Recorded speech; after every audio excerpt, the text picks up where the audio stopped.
Hello students, welcome to EPG Pathshala. I am Dr. K.K. Sharma, Assistant Professor, MD University Rohtak. Today we are going to study the module called Metagenomics, which comes under the chapter Animal Cell Biotechnology.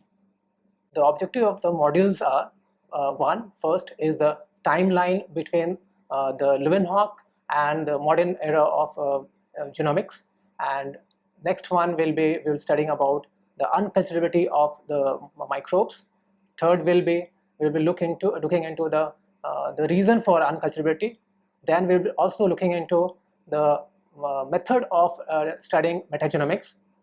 Next we will be saying the gut metagenome, and the next one will be about the biotechnological aspect of metagenome, and which will be followed by the proteome and the transcriptome. Here we will study about metagenomics and the discovery of metagenomics. Metagenomic word was coined by an American microbiologist named Jo Handelsman. She coined the term metagenome, and according to her, the prediction was that 99.9% of the microbes are uncultivable or yet to be cultured. Earlier, metagenomics was basically focused on the isolation and the cloning of the environmental samples on the basis of, and it was screened on the basis of either the sequence or on the basis of the functional aspects. But after the pre-genomic era, now metagenomic is basically focused on the sequencing of whole microbiome, or you can say whole environmental sample as such, and so it is also termed as known as community genomics or environmental genomics. Metagenomics earlier was basically based on the sequence based or the function based, but now after the discovery of or invention of polymerase chain reaction and the knowledge of the genomics, we are free to design primers and we are free to amplify our own gene of interest. So now it is basically focused on community genomics as well as the genes of some biotechnological potentials, for example enzymes or antibiotics. Meta in metagenomics. Genomics determines the complete genetic complement of an organism by high throughput sequencing of the base pair of its DNA. Metagenomics, by contrast, involves sampling the genome sequences of a community of organisms inhabiting a common environment. Metagenomics provides a relatively unbiased view not only of the community structure, which is also known as species richness and distribution, but also of the functional, which is metabolic potential of a community. Modern microbiology, a pure culture is not enough. One of the indicators that cultured microorganisms did not represent much of the microbial world was often observed a great plate count anomaly, the discrepancy between the size of population estimates by dilution plating and by microscopy. The discrepancy has been found to be particularly dramatic in examples like some aquatic environments in which plate count and viable cell estimate by acridine orange staining can differ by 4 to 6 order of magnitude, and in soil in which 0.1 to 1% of bacteria are readily culturable on common media under standard conditions. Work on the diversity of soil bacteria demonstrated with DNA-DNA reassociation kinetics, which was given by Jo Handelsman, an American lady who has proposed the term metagenomics. The complexity of the bacterial DNA in the soil was at least 100-fold greater than could be accounted for by culturing. Advances in molecular technique were applied to microbial diversity description and granted access to a new uncultured microbial community, or we can say a microbial community which is yet to be cultured. Example of few techniques, molecular biotechniques, which were responsible for the evolution of metagenome was polymerase chain reaction, which is also known as PCR, which is nothing but genome photocopier. Second is the ribosomal DNA cloning and sequencing, which was given by Pace. Third is fluorescent in situ hybridization, which is also known as FISH, FISH. Next is denaturing gradient gel electrophoresis, DGGE, and TGGE, and finally restriction fragment length morphologically, RFLP. There are other techniques, for example, advancement in genome sequencing, or we can say the next genome sequencing has revolutionized the metagenomic concept. Now let us see the timeline of metagenomics. The timeline of metagenomics is very important to understand that how metagenomics has evolved from the discovery of single cell by A.V. Leeuwenhoek to the next generation sequencing, where the whole community genomics have been given. In the year 1676, A.V. Leeuwenhoek was the first person to see bacteria or protozoa, and he's also known as father of microbiology or father of bacteriology. He developed a very simple microscope with two adjustable lenses, and which was separated by certain distance to observe the mouth microflora. After that, in 1888, Robert Koch was a first person to culture these bacteria using artificial solid cultures, and later on media was also formulated to purify the pure culture from environmental samples. Later on in 1931, Nodsky microbial ecology experiments, where he has proposed several geochemical cycles, and he has also proposed a mechanism of chemosynthesis. Later on in 1977 was a landmark in the era of, which has started the era of metagenomics.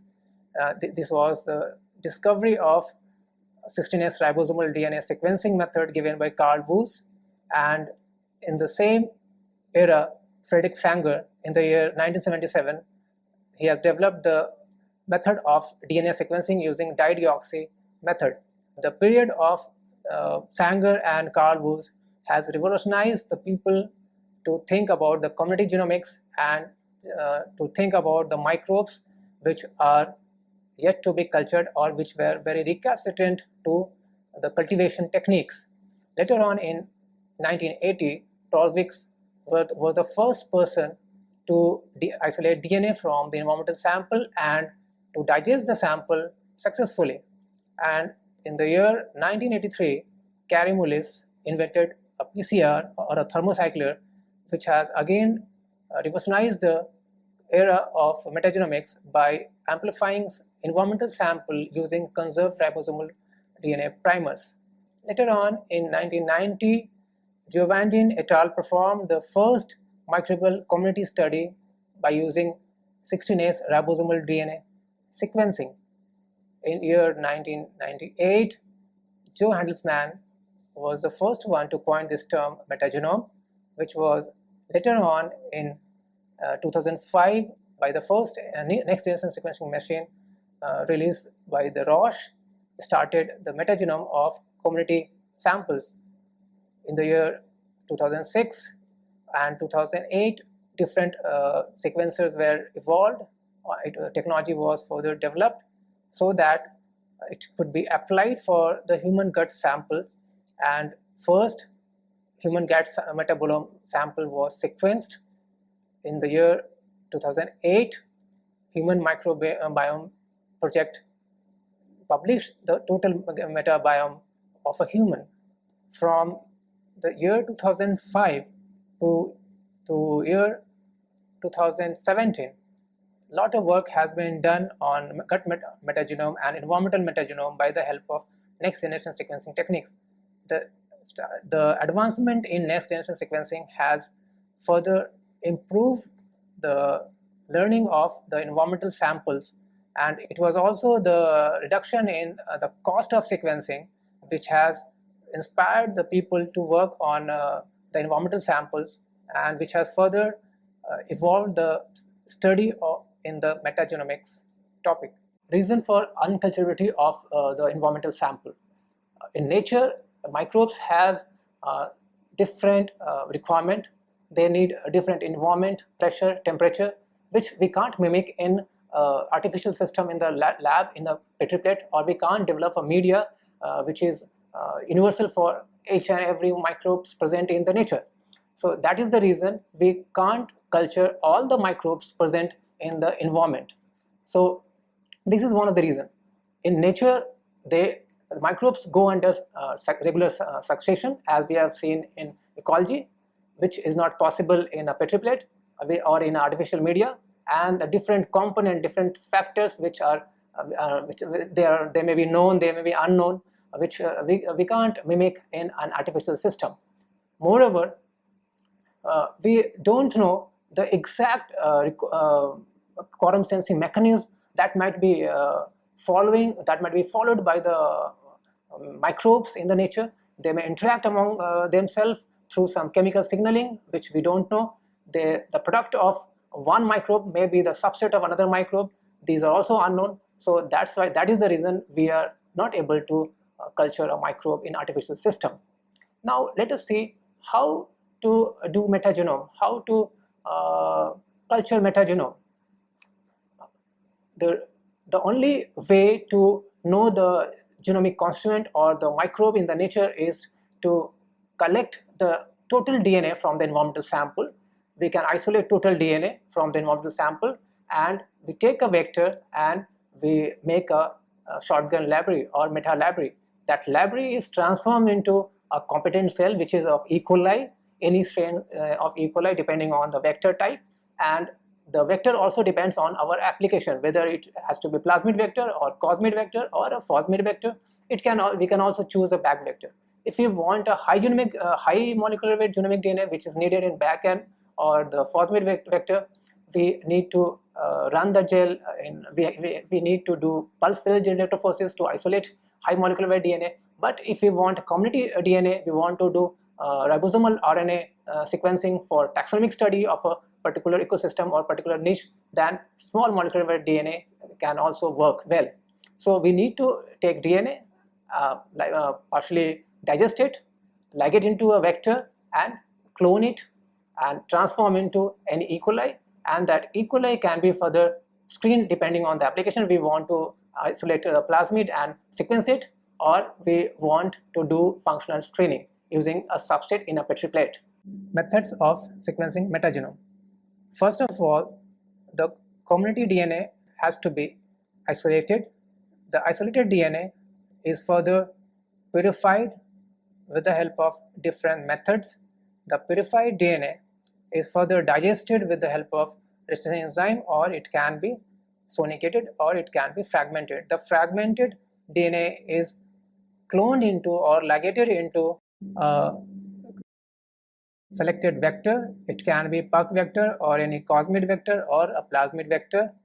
This ligated product are further transformed into E. coli cells. These E. coli cells are actually made competent enough to accept the foreign DNA, and this transformation of the vector with the inserted DNA is transformed by either heat shock or through electroporation. These electroporated bacterial cultures can either be plated onto a particular substrate, so for functional genomics studies, and the substrate are basically are designed on the basis of the genes or the proteins we need, and it can also be screened on the basis of sequences, which is also known as structural based screening. So we can say that there are two types of metagenomic screening. One is structural metagenomic screening, other is functional metagenomic screening, and it can be also screened through certain probes which can be fluorescent or which can be radiolabeled. The probes are used to screen the meta library either with the help of dot blot or using southern techniques. So the structural genomics studies are nowadays, we can say it can be used for ecological, to study the ecological function, and another way it can also be used to find out the novel biotechnological application. For example, with the advent of PCR technique, we can design different primers of a known gene for certain protein which we desire, which has some biotechnological potential. That gene or that for certain protein can be screened using its own promoter which drags the gene, and that protein can be screened through into the certain substrate that is known as functional genome screening, and it has great biotechnological application. Metagenome can also be screened using a radioisotope. Here, what we can do is we can incubate our sample, which are environmental samples.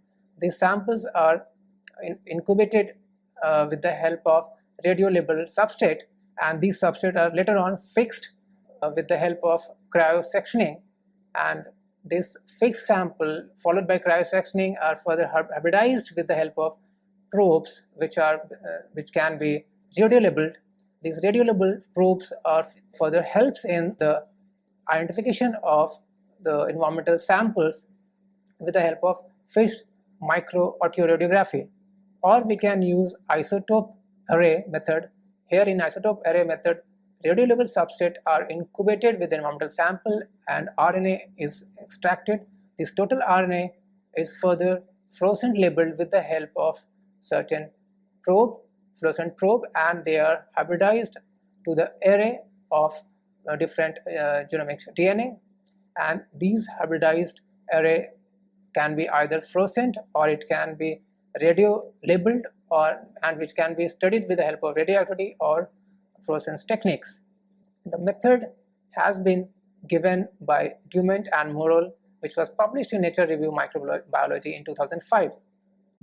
Another method which has been used successfully to study metagenome is a DNA-based stable isotope probing method, and here C13 phospholipid fatty acid, which is also known as PLFA, has been used for analysis.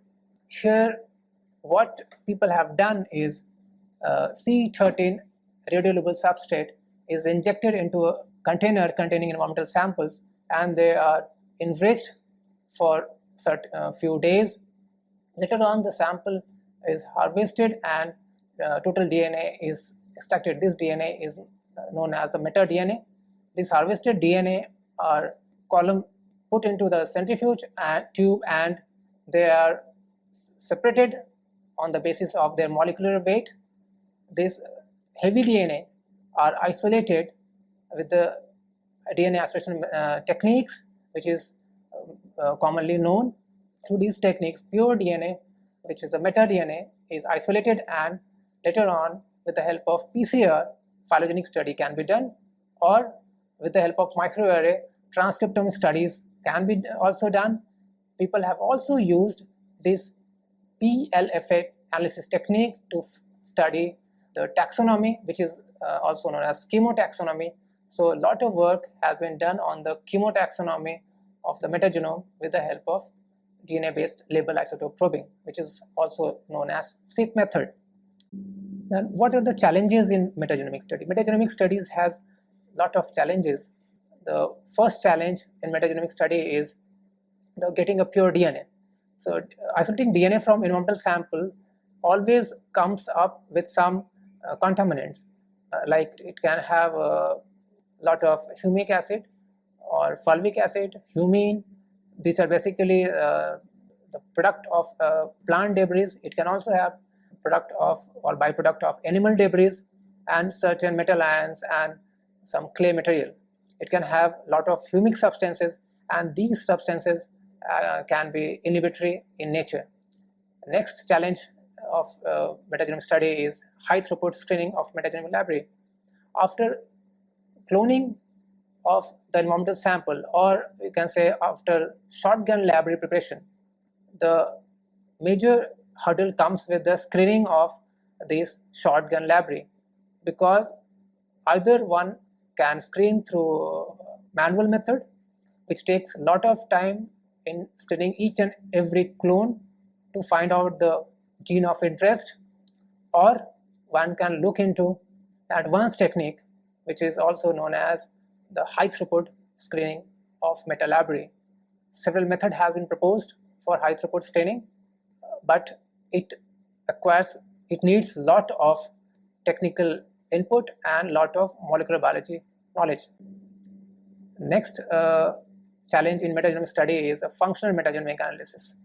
In functional metagenomic analysis, after the sequencing of metagenome, the genome sequence need to be annotated, because most of the gene sequences doesn't have any function or doesn't have any known function.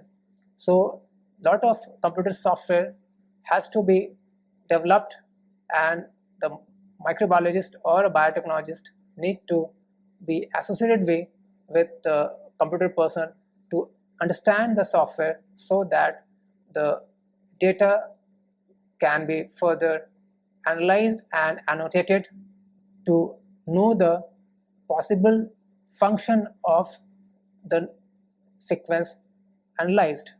Among different challenges in metagenome, isolating DNA from environmental sample is the biggest challenge, because the later stages, later application, later methodology depend on the whether DNA is pure or impure, and the purity or impurity of DNA depends on the source, whether it is from soil sample or from water sample or sewage sample or a compost sample.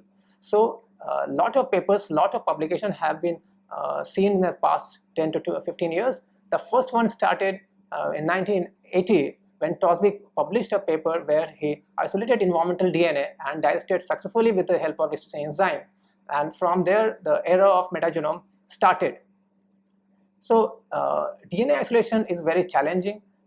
Here, depending on the application and source, our protocol changes. Suppose we want a high molecular weight DNA, we have to be very delicate in handling the DNA environmental sample. It should be lysed with the help of enzyme. If we want a total community DNA, we want a representative of all the taxa present in the soil sample or environmental sample, we need to do mechanical sharing, or we need to use liquid nitrogen to crush mechanically, or we can use bead beaters or sonicators to isolate total community DNA.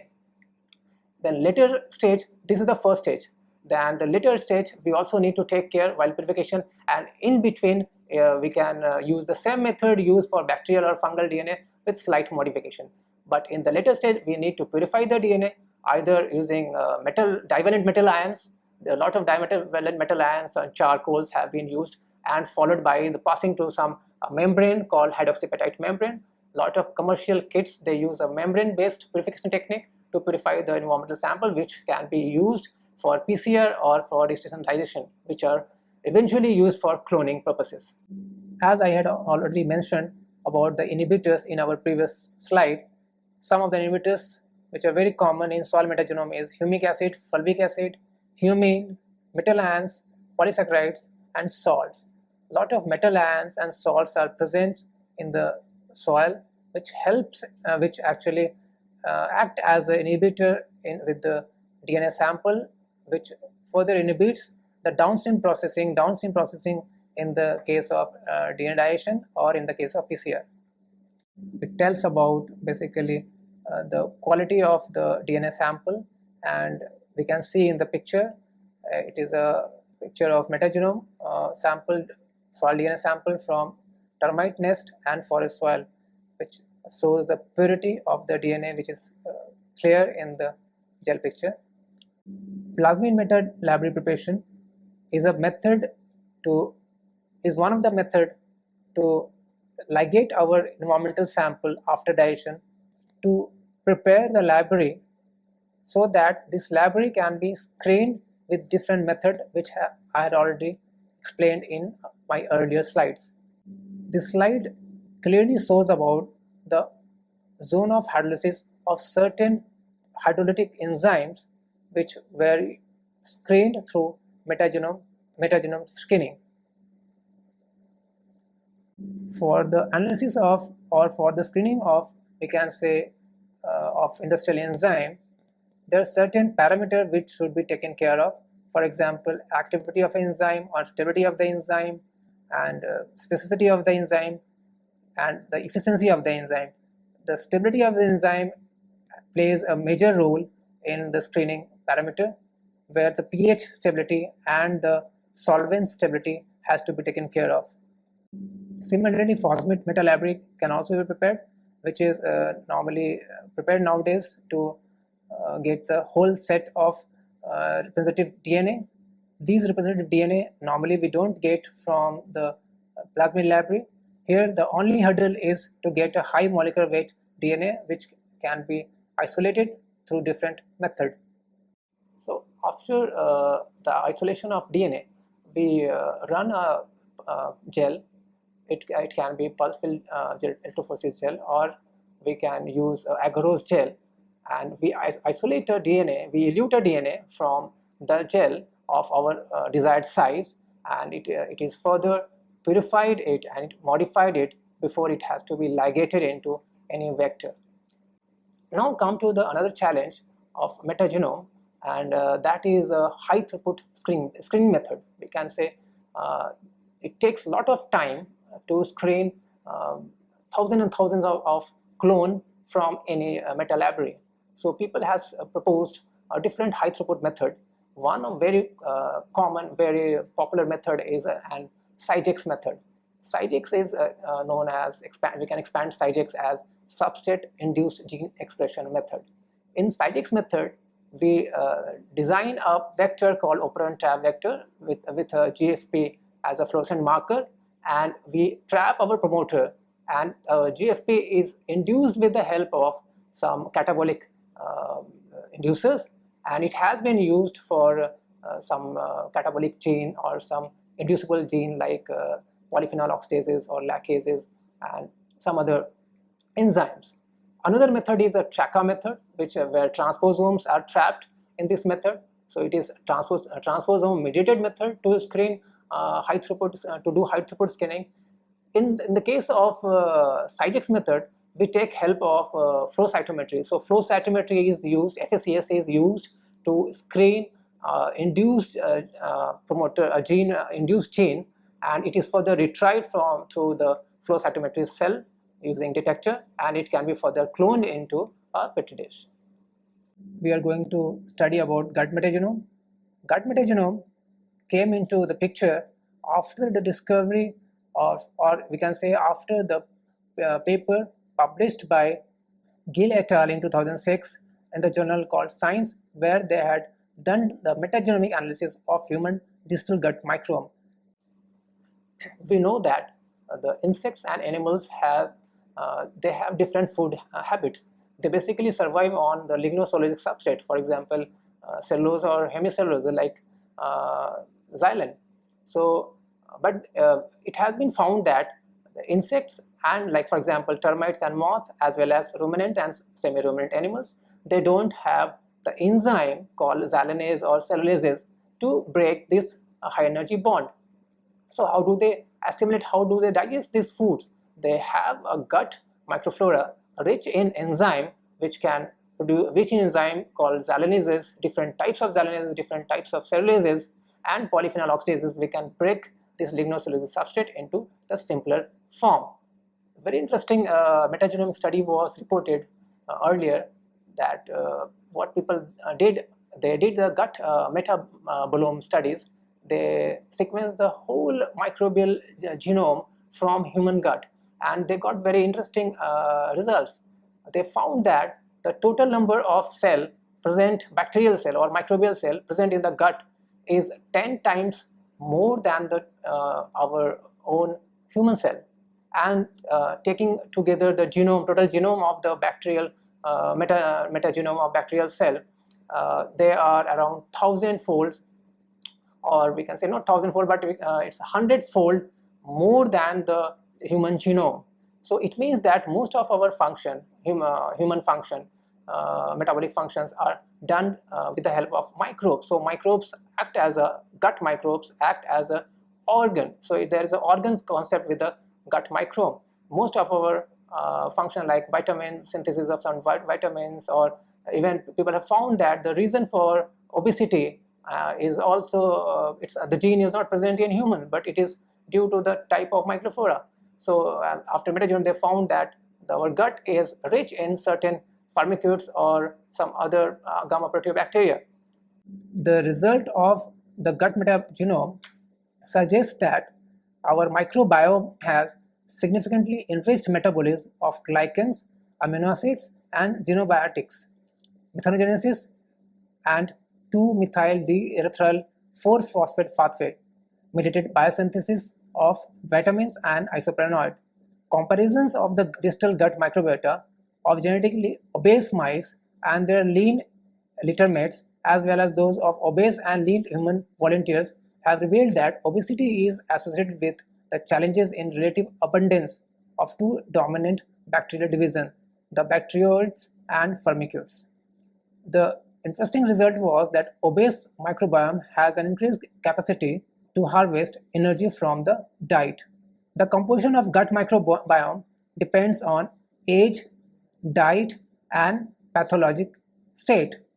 The colonization of the gut mice with an obese microbiota resulted in the significantly greater increase in total body fat than colonization with the lean microbiota. Gut microbiome has lot of health benefits. For example, gut microbiome metagenomic study has been used to understand some chronic disease like inflammatory bowel disease or IBD, Crohn's disease, obesity, and cancer. In future, it can be used in personalized medicine and personalized nutrition. Metaproteomics and metatranscriptomics has also been worked nowadays, but there are different challenges with metaproteomics and metatranscriptomics, and the challenges are the purity of the sample or the sample are degraded very soon. The functional gene expression in microbial ecosystem can be studied with the help of metaproteomics or the metatranscriptomics. There are reports of metaproteome and metatranscriptome, but there are challenges with metaproteome and metatranscriptome because the DNA are very robust molecule, but protein and RNA are not that stable because RNA shelf life is very less and they are prone to degradation. So, but people had attempted to clone transcriptome or clone total RNA from the soil sample and study the differential gene expression studies, and they had also isolated purified protein from involved samples, and they had studied the protein total community protein sample to fix the function of to study the function of a particular ecosystem or particular niche with the help of either liquid LC-MS method or with the help of multi-TOF method. Biotechnological prospect of metagenomics. In earlier days of metagenomics, people were majorly focused on the biotechnological application, and people from enzymology or enzyme biotechnology were majorly the key player in the metagenomic studies of environmental samples. Some of the biocatalysts and the bioactive compound which were obtained from soil-derived DNA libraries were agarose, alcohol oxidase, oxidoreductase, amidases, amylases, DNases, biotin synthase, lipases, lacases, proteases, and several type of cellulases. Let's summarize this module.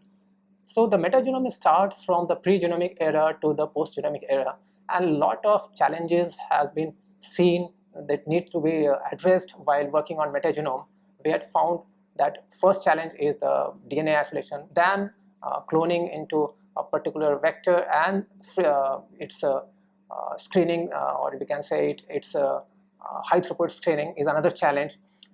Another challenge which came after the post-genomic era was we got huge amount of data because of the reduction in the sequencing cost and because of the next generation sequencing, and that data need to be managed, that data need to be annotated because most of the functions from metagenome ORFs of the metagenome ORFs are unknown. So lot of software and lot of modules are prepared, lot of bioinformatics work need to be done to manage those samples. Then comes with the gut metagenome, sampling a gut metagenome, taking a representative gut metagenome and studying with different age groups is another challenge. And if these challenges are met, I think this metagenome can help to know some of our function which was unknown till date, in whether in the human related to human or with related to environment.